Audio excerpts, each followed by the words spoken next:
ನಮಸ್ಕಾರ. Smart screen YouTube ಚಾನಲ್ಗೆ ಸ್ವಾಗತ. ನಾನು ಶ್ವೇತಾ ಕಲಕಣಿ. ಕೊನೆಗೂ ಕ್ಯಾಪ್ಟನ್ ಆದಂತಹ ಗಿಲ್ಲಿ ಇಲ್ಲಿವರೆಗೂ ವೈಸ್ ಕ್ಯಾಪ್ಟನ್ ಆಗ್ತಾ ಇದ್ರು. ಈಗ ಕ್ಯಾಪ್ಟನ್ ಆಗಿ ಕ್ಯಾಪ್ಟನ್ ರೂಮ್ನ ಸೇರ್ಕೊಂಡಿದ್ದಾರೆ. ಆದರೆ ಬಂದಂತ ಅತಿಥಿಗಳೆಲ್ಲ ಗಿಲ್ಲಿಗೆ ಓಟ್ ಹಾಕಿ ಕ್ಯಾಪ್ಟನ್ ಮಾಡಿದ್ದರ ಹಿಂದೆ ಕಂಟೆಸ್ಟೆಂಟ್ಗಳಿಗೆ ಗಿಲ್ಲಿಗೆ ಇರೋ ಫ್ಯಾನ್ ಬೇಸ್ ಸೀಕ್ರೆಟ್ ಈಗ ಅರ್ಥ ಆಗೋಗ್ಬಿಟ್ಟಿದೆ. ಇಷ್ಟು ದಿನ ಆಟ ಆಡಿ ಮೈಕೈ ಪರಿಚಿಕೊಂಡು ನಾವು ಇಷ್ಟೆಲ್ಲ ಕಷ್ಟಪಡ್ತಾ ಇದ್ದೀವಿ, ಈತ ಕಾಮಿಡಿ ಮಾಡ್ಕೊಳ್ತಲೇ ಕಪ್ ಗೆಲ್ಲೋ ಸಾಧ್ಯತೆ ಇದೆ, ನಾವು ರನ್ನರ್ ಅಪ್ಗೆ ತೃಪ್ತಿ ಆಗೋ ಸಾಧ್ಯತೆ ಇದೆ ಅಂತ ಹೇಳಿ ಕಂಟೆಸ್ಟೆಂಟ್ಗಳಿಗೆ ಕ್ಲಾರಿಟಿ ಸಿಗ್ತಾ ಇದೆ. ಅಷ್ಟೇ ಅಲ್ಲ ಕಣ್ರಿ, ಬಿಗ್ ಬಾಸ್ ಮನೆಗೆ ಬಂದಂಥ ಅತಿಥಿಗಳೆಲ್ಲ ಗಿಲ್ಲಿಗೆ ಓಟ್ ಹಾಕಿದ್ರು, ಮತ್ತೆ ಅಶ್ವಿನಿಗೆ ಹಾಕ್ತಾರೆ, ಕಾವ್ಯಗೆ ಹಾಕ್ತಾರೆ. ಆದರೆ ಯಾರು ಕೂಡ ರಕ್ಷಿತಾ ಶೆಟ್ಟಿ ಕ್ಯಾಪ್ಟನ್ ಆಗಬೇಕು ಅಂತ ಹೇಳಿ ಯಾರೊಬ್ರು ಕೂಡ ಓಟ್ ಮಾಡಲೇ ಇಲ್ಲ. ಯಾಕೆ? ಅದರಲ್ಲೂ ರಘು ಮತ್ತೆ ಮಾಳು ಫ್ಯಾಮಿಲಿಗಳು ಕೂಡ ರಕ್ಷಿತಾ ಕ್ಯಾಪ್ಟನ್ ಆಗಬೇಕು ಅಂತ ಓಟ್ ಸಹಿತ ಹಾಕಲಿಲ್ಲ, ಆದರೆ ಗಿಫ್ಟ್ಗಳನ್ನು ಕೊಟ್ಟು ಹೋದ್ರು. ಯಾರೊಬ್ರು ಓಟ್ ಮಾಡದೇ ಇರೋ ಕಾರಣಕ್ಕಾಗಿ ಅತಿಥಿಗಳ ಮುಂದೆನೆ ರಕ್ಷಿತಾ ಶೆಟ್ಟಿ ಕಣ್ಣೀರಿಟ್ಲ. ಹಾಗಾದ್ರೆ ರಕ್ಷಿತಾ ಶೆಟ್ಟಿ ಕ್ಯಾಪ್ಟನ್ ಆಗೋದಾದ್ರೂ ಯಾವಾಗ? ಅಸಲಿಗೆ ರಕ್ಷಿತಾ ಶೆಟ್ಟಿಯ ಕಣ್ಣೀರಿನ ಕತೆ ಏನು? ಬನ್ನಿ ಈ ವಿಡಿಯೋದಲ್ಲಿ ನೋಡ್ತಾ ಹೋಗೋಣ. ವಿಡಿಯೋನ ಅಂತ್ಯದವರೆಗೂ ನೋಡಿ. ವಿಡಿಯೋ ಇಷ್ಟ ಆಗಿದ್ರೆ ಲೈಕ್, ಶೇರ್, ಕಾಮೆಂಟ್, ಸಬ್ಸ್ಕ್ರೈಬ್ ಮಾಡೋದನ್ನ ಮರಿಬೇಡಿ. ಎಸ್ ವೀಕ್ಷಕರೇ, ಹಲವು ಸೀಸನ್ಗಳನ್ನು ನೋಡ್ಕೊಂಡು ಬಂದಿದ್ದೀರಾ ನೀವು. ಯಾರು ತುಂಬ ಚೆನ್ನಾಗಿ ಆಟ ಆಡ್ತಾರೆ, ಆಟದಲ್ಲಿ ಯಾರು ಫಿಟ್ ಆಗಿರ್ತಾರೆ, ಸೊ ಅಂಥವರು ಆಲ್ಮೋಸ್ಟ್ ಫೈನಲ್ಸ್ಗೆ ಬರ್ತಾರೆ ಮತ್ತು ಕಪ್ ಗೆದ್ಕೊಂಡು ಹೋಗ್ತಾರೆ. ಕಳೆದ ಸೀಸನ್ನ ನಾವು ವಿಚಾರವನ್ನು ತೆಗೆದುಕೊಂಡ್ರೆ ಹನುಮಂತ ಲಮಾನಿಯವರು ಆಟದಲ್ಲೂ ಸೈ, ಹಾಗೆ ಕಾಮಿಡಿ ಮಾಡೋದ್ರಲ್ಲೂ ಸೈ, ಮತ್ತು ಮೆಚೂರ್ಡ್ ಆಗಿ ಮಾತನಾಡೋದ್ರಲ್ಲೂ ಸೈ, ಮತ್ತು ಅವರ ವೃತ್ತಿ ಅಂತಂದರೆ ಹಾಡಿನಲ್ಲೂ ಸೈ, ಆಲ್ರೌಂಡರ್ ಆಗಿಬಿಟ್ಟಿದ್ರು ಅವರು. ಸೊ ಹಾಗಾಗಿ ಅವರನ್ನು ಎಲ್ಲರೂ ಹೆಂಗಂತಂದರೆ ಜಡ್ಜ್ ಮಾಡಿದ್ರು, ಅವರು ವಿನ್ನರ್ ಆಗ್ತಾರೆ ಅಂತ ಹೇಳಿ. ಅದರಂತೆ ಕಪ್ ಗೆದ್ಕೊಂಡು ಹನುಮಂತ ಲಮಾನಿ ಹಾವೇರಿಯತ್ತ ಹೋಗ್ಬಿಟ್ರು. ಅದೇ ರೀತಿ ಈ ಸೀಸನ್ನಲ್ಲಿ ಯಾರು ಕಪ್ ಗೆಲ್ಲಲಿಕ್ಕೆ ಅರ್ಹರು ಅಂತ ಕೇಳಿದಾಗ ಕೇಳೋದು ಹೇಳೋದು ಒಂದೇ ಹೆಸರು ಅಂತಂದರೆ ಅದುವೇ ಗಿಲ್ಲಿ. ಗಿಲ್ಲಿನೇ ಈ ಬಾರಿಯ ಸೀಸನ್ ವಿನ್ನರ್ ಅಂತ ಹೇಳ್ತಿದ್ದಾರೆ.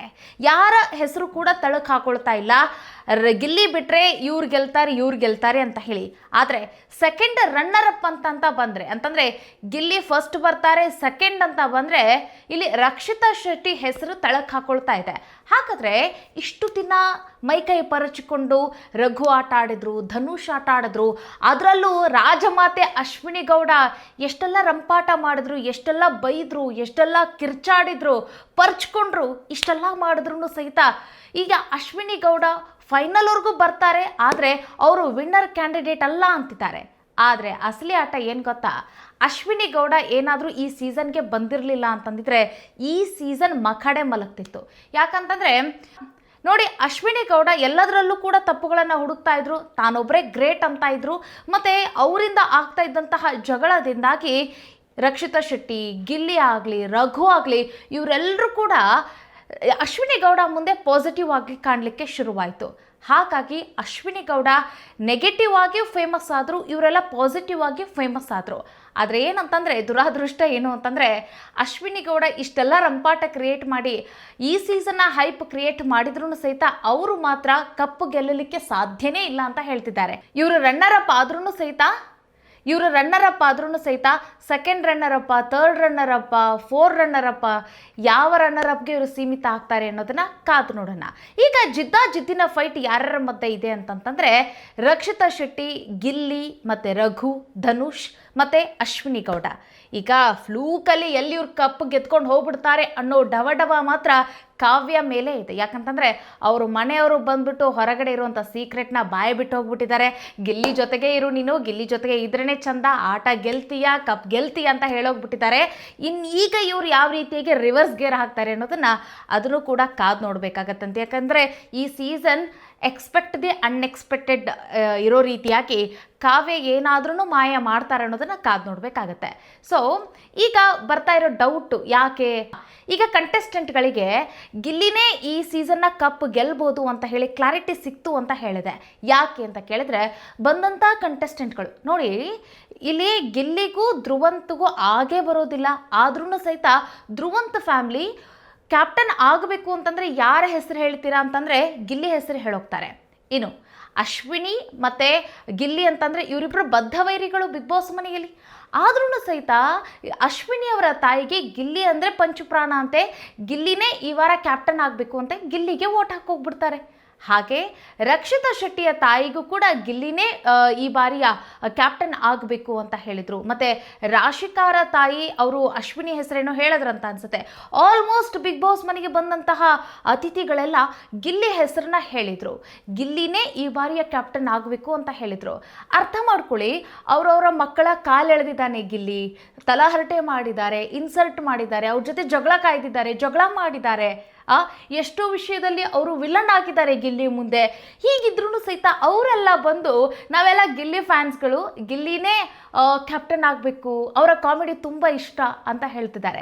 ಹಾಗಾದರೆ ಈ ಸೀಸನಲ್ಲಿ ಕಾಮಿಡಿನೇ ವರ್ಕ್ ಆಗ್ಬಿಡ್ತಾ ಅನ್ನೋ ಪ್ರಶ್ನೆ ಈಗ ರಘು, ಧನುಷ್ ಮತ್ತು ಅಶ್ವಿನಿ ಗೌಡ, ರಕ್ಷಿತಾ ಶೆಟ್ಟಿ ಇವರೆಲ್ರಿಗೂ ಕೂಡ ಕಾಡ್ತಾ ಇದೆ. ನೋಡಿ, ಬಿಗ್ ಬಾಸ್ ಮನೆಯಲ್ಲಿ ನಾನು ಹೇಳ್ದಂಗೆ ಯಾರು ಟಫ್ ಕಾಂಪಿಟೇಟರು ಅಂತಂದರೆ ಆಟ ಜಬರ್ದಸ್ತಾಗಿ ಆಟ ಆಡ್ತಾರೆ ನೋಡಿ, ಅವರು ಕೊನೆಯದಾಗಿ ಏನೋ ಒಂದು ಮ್ಯಾಜಿಕ್ ಆಗಿ ಅವರು ಆಟನ ಗೆಲ್ಲೋದಷ್ಟೇ ಅಲ್ಲದೆ ಕಪ್ಪು ಗೆಲ್ಲೋ ಸಾಧ್ಯತೆ ಕೂಡ ಹೆಚ್ಚಾಗಿರುತ್ತೆ. ಆದರೆ ಗಿಲ್ಲಿ ವಿಚಾರಕ್ಕೆ ಅಂತ ಬಂದರೆ ಇವರು ಆಡಿರೋ ಆಟದಲ್ಲಿ ಒಂದಿಷ್ಟು ಬೆರಳಿಕೆ ಆಟಗಳಲ್ಲಿ ಮಾತ್ರ ಇವರು ವಿನ್ನಿಂಗ್ ಆಗಿರುವಂಥದ್ದು, ಆ ಆಟನ ಗೆದ್ದಿರುವಂಥದ್ದು. ಮಿಕ್ಕಿರೋ ಆಟವೆಲ್ಲವೂ ಸಹಿತ ಇವರು ಸೋತಿರುವಂಥದ್ದೇ. ಮತ್ತು ಇವರು ಯಾವ ಟೀಮ್ನಲ್ಲಿ ಇದ್ರು ನೋಡಿ, ಆಯಾ ಟೀಮ್ಗಳು ಕಡೆ ಮಲಗಿದ್ದು ಕೂಡ ಉಂಟು. ಸೊ ಹೀಗಿರುವಾಗ ಆಟನ ಅಷ್ಟೆಲ್ಲ ಚೆನ್ನಾಗಿ ಆಟ ಆಡಿದ್ದೀವಿ, ನಮ್ಮ ಆಟಗಳೆಲ್ಲ ಈಗ ಮಖಾಡೆ ಮಲಗಿ ಈತನ ಕಾಮಿಡಿ ಮಾತ್ರ ಸ್ಟ್ಯಾಂಡ್ ಆಗಿಬಿಟ್ಟಿದೆ ಅಲ್ಲ. ಸೊ ಹೊರಗಡೆ ಜನಗಳಿಗೆ ಗಿಲ್ಲಿನೇ ಹಾಟ್ ಫೇವ್ರೇಟ್ ಆಗಿಬಿಟ್ಟಿದ್ದಾರೆ. ಗಿಲ್ಲಿ ಆಟ ಇಷ್ಟ ಆಗಿದೆ, ಗಿಲ್ಲಿಯ ಮಾತು ಇಷ್ಟ ಆಗಿದೆ, ಕಾಮಿಡಿ ಇಷ್ಟ ಆಗಿದೆ, ಪಂಚ್ ಡೈಲಾಗ್ಗಳು ಇಷ್ಟ ಆಗಿದೆ. ಹಾಗಾಗಿ ಈ ಸೀಸನ್ನ ವಿನ್ನರ್ ಗಿಲ್ಲಿ ಆಗ್ತಾರೆ ಅಂತ ಹೇಳಿ ಈಗ ಎಲ್ರಿಗೂ ಕೂಡ ಒಂದು ಟೆನ್ಷನ್, ಆ ಢವಢವ, ಆ ಒಂದು ಭೀತಿ ಎಲ್ಲ ಶುರುವಾದಂಗೆ ಕಾಣಿಸ್ತಾ ಇದೆ. ಮತ್ತು ಇನ್ನೊಂದು ಕೆಲವೊಂದಿಷ್ಟು ಜನ, ಅದರಲ್ಲಿ ನೀವು ಅಶ್ವಿನಿ ಗೌಡನ ನೋಡಿ, ಅವ್ರಿಗೆ ಈಗ ಕೊನೆ ಹಂತಕ್ಕೆ ಒಂದು ಕ್ಲಾರಿಟಿ ಸಿಕ್ಕಂಗೆ ಆಗ್ಬಿಟ್ಟಿದೆ, ನಾನು ವಿನ್ನರ್ ಆಗಲ್ಲ ಬಿಡು, ನಾನು ಆಗೋದಿಲ್ಲ, ಹೊರತಾಗಿ ಗಿಲ್ಲಿನೇ ಆಗ್ತಾರೆ ಅನ್ನೋದಿದೆ. ಬಟ್ ಅವರು ಯಾವ ಪ್ಲೇಸಿಗೆ ನಾನು ರನ್ನರ್ ಅಪ್ ಆಗ್ತೀನಿ ಅನ್ನೋದ್ರ ಬಗ್ಗೆ ಲೆಕ್ಕಾಚಾರದಲ್ಲಿದ್ದಾರೆ. ಇನ್ನೊಂದು ಕಡೆಗೆ ರಘು ವಿಚಾರ ನೋಡಿ, ರಘುಗೂ ಕೂಡ ಈಗ ಅವರಿಗೆ ಟೆನ್ಷನ್ ಆಗ್ತಾ ಇದೆ, ನಾನು ವಿನ್ನರ್ ಆದರೆ ಹೇಗೆ ಆಗ್ತೀನೋ ಇಲ್ವೋ, ಗಿಲ್ಲಿನೇ ಆಗ್ಬಿಡ್ತಾರಾ, ಇಷ್ಟೆಲ್ಲ ಫ್ಯಾನ್ ಬೇಸ್ ಇದೆ, ಹೇಗೆ ಮಾಡೋದು, ಏನು ಕತೆ, ಆ ಟೆನ್ಷನ್ ಇವ್ರಿಗೆ ಶುರುವಾಗಿದೆ. ಸೊ ಇದರ ಮಧ್ಯೆ ರಕ್ಷಿತಾ ಶೆಟ್ಟಿ ನೋಡಿ, ಗಿಲ್ಲಿ ವರ್ಸಸ್ ರಕ್ಷಿತಾ ಶೆಟ್ಟಿ ಅಂದ್ರೂ ಕೂಡ ಪರವಾಗಿಲ್ಲ ಈ ಸೀಸನ್ನಲ್ಲಿ. ಯಾಕಂತಂದರೆ ಇವರಿಬ್ಬರಿಗೆ ತುಂಬ ಫ್ಯಾನ್ಸ್ ಇದ್ದಾರೆ. ಮಾಳು ವಿಚಾರದಲ್ಲಿ ಕೂಡ ಮಾಳು ಇವರೆಲ್ಲರಿಗಿಂತ ಹೆಚ್ಚಾಗಿ ಫ್ಯಾನ್ಸ್ ಇರೋದೇ ಮಾಳುಗೆ. ಆದರೆ ಈ ಸೀಸನ್ ವಿಚಾರ ಅಂತ ತೆಗೆದುಕೊಂಡ್ರೆ ಗಿಲ್ಲಿ ವರ್ಸಸ್ ರಕ್ಷಿತಾ ಶೆಟ್ಟಿ ಮತ್ತು ಗಿಲ್ಲಿ ಈ ಸೀಸನ್ನಲ್ಲಿ ಅತಿ ಹೆಚ್ಚು ಫೇಮಸ್ ಆಗಿ ಮತ್ತು ಅತಿ ಹೆಚ್ಚು ಖ್ಯಾತಿಯನ್ನು ಗಳಿಸಿದಂತಹ ಕಂಟೆಸ್ಟೆಂಟ್ಗಳು.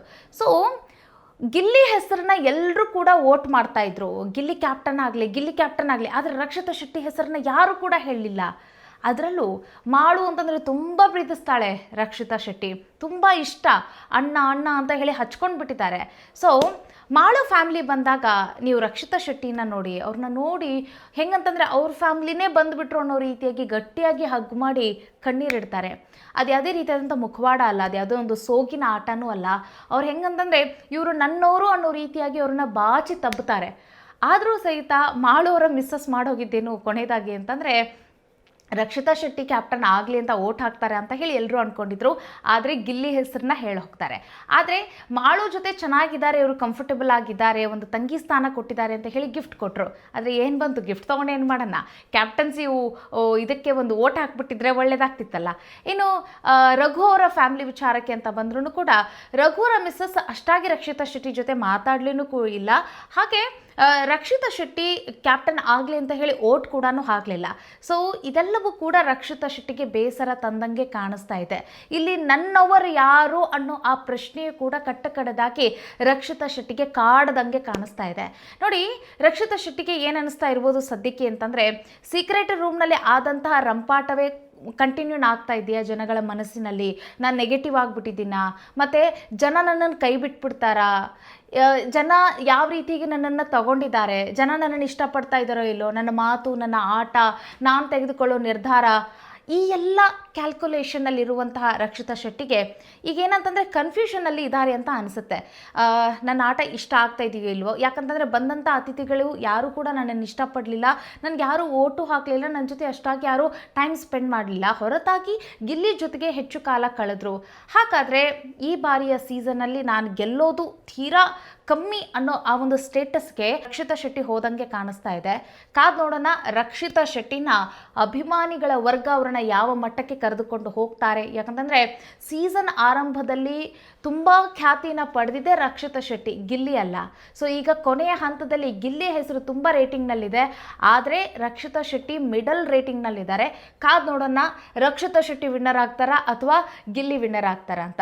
ಇಲ್ಲಿ ಕಣ್ಣೀರಿನ ಕತೆ ಅಂತ ಬಂದರೆ ರಕ್ಷಿತಾ ಶೆಟ್ಟಿಗೆ ತುಂಬ ನೋವಾಗುತ್ತೆ. ಯಾಕಂತಂದರೆ ಬಿಗ್ ಬಾಸ್ ಮನೆಯಲ್ಲಿ ಅವರು ತುಂಬ ಅಂದರೆ ಚೂಟಿ ಇರುವಂಥ ಹುಡುಗಿ, ಆಮೇಲೆ ತುಂಬ ಕ್ಲಾರಿಟಿ ಇರುವಂಥ ಹುಡುಗಿ, ಎಲ್ಲರ ಜೊತೆಗೂ ಕೂಡ ಸ್ಟ್ರೈಟಾಗಿ ಆಟ ಆಡ್ತಿದ್ದಾರೆ. ಅವರು ಯಾವುದೇ ರೀತಿಯಾದಂಥ ಇಂಡೈರೆಕ್ಟಾಗಿ ಆಟ ಆಡ್ತಾ ಇಲ್ಲ. ಹೀಗಿರುವಂಥ ಹುಡುಗಿಗೆ ಯಾರು ಕೂಡ ಹೊರಗಿನಿಂದ ಬಂದವರು ಯಾರಿರೋದಿಲ್ಲ, ಯಾರು ಕೂಡ ಸರಿಯಾಗಿ ರೆಸ್ಪಾಂಡ್ ಮಾಡದೇ ಇರೋ ಕಾರಣಕ್ಕಾಗಿ ಕಣ್ಣೀರಿಟ್ಟಿರ್ಬೋದು ಅಂತ ಹೇಳಿ ಅನಲೈಸೇಷನ್. ನಿಮ್ಮ ಅಭಿಪ್ರಾಯ ಏನು ಅದನ್ನು ಕಾಮೆಂಟ್ ಮಾಡೋದನ್ನು ಮರಿಬೇಡಿ. ಮುಂದಿನ ವಿಡಿಯೋದಲ್ಲಿ ರಕ್ಷಿತಾ ಶೆಟ್ಟಿ, ಗಿಲ್ಲಿ ಮತ್ತು ಕಾವ್ಯ ಈ ಮೂವರ ನಡುವೆ 3 ಆ್ಯಂಗಲ್ ಲವ್ ಸ್ಟೋರಿ ನಡೀತಾ ಇದೆ ಅನ್ನೋದು ಸೋಷಿಯಲ್ ಮೀಡಿಯಾದಲ್ಲಿ ಚರ್ಚೆ ಆಗ್ತಾ ಇದೆ. ಯಾಕೆ, ಏನು ಕತೆ, ಅದ್ರ ಬಗ್ಗೆ ಮಾತಾಡೋಣ. ಸೊ ಈ ವಿಡಿಯೋನ ನೋಡಿದ್ದಕ್ಕಾಗಿ ಧನ್ಯವಾದಗಳು. ಮುಂದಿನ ವಿಡಿಯೋಗಾಗಿ ಕಾಯ್ತಾ ಇರಿ ಅಂತ ಹೇಳ್ತಾ ಅಲ್ಲಿವರೆಗೂ ಟೇಕ್ ಕೇರ್, ಬಾಯ್ ಬಾಯ್.